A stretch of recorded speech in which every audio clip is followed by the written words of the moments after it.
Hello friends, আমরা first table এরকম একটি পিক নিলাম এডিট করার জন্য। দেন এখান থেকে আমরা কী করবো, এখান থেকে ইফেক্টে যাবো। ইফেক্টে যাওয়ার পর জাস্ট এখান থেকে আমরা এখান থেকে রিটাচ যেটা রয়েছে, মানে এখানে স্মুথটা আমরা এখানে ফেসের উপর যে স্মুথটা এটা একটু চেঞ্জ করে দিব। তো এইভাবে ম্যানুয়াল করে আপনারা ব্রাশ করে নেবেন ফেসটার উপরে, ঠিক আছে? আপনি যে জায়গায় স্মুথ করতে চাচ্ছেন, তো আমি এভাবে ব্রাশ করে নিচ্ছি।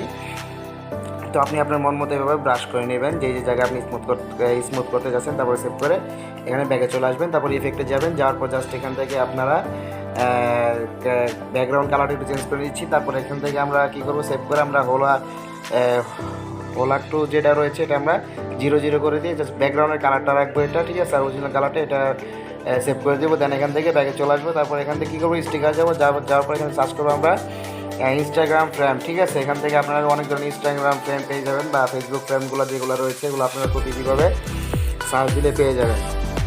তো বন্ধুরা, আজকে দেখাচ্ছি পিকচারের মাধ্যমে 1 মিনিটের ভিতরে কীভাবে একটি পিক আকর্ষণীয় করে তোলা যায়। তার জন্য অবশ্যই ভিডিওটি প্রথম থেকে লাস্ট পর্যন্ত সম্পূর্ণ দেখতে থাকুন। তো বন্ধুরা, এই ভিডিওটি ভালো লেগে থাকলে অবশ্যই লাইক করে দেবেন এবং ভিডিওটি কেমন হচ্ছে তা কমেন্ট বক্সে কমেন্ট করে জানাবেন।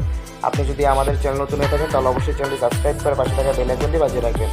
এসব ভালো থাকবেন সবাই, ধন্যবাদ।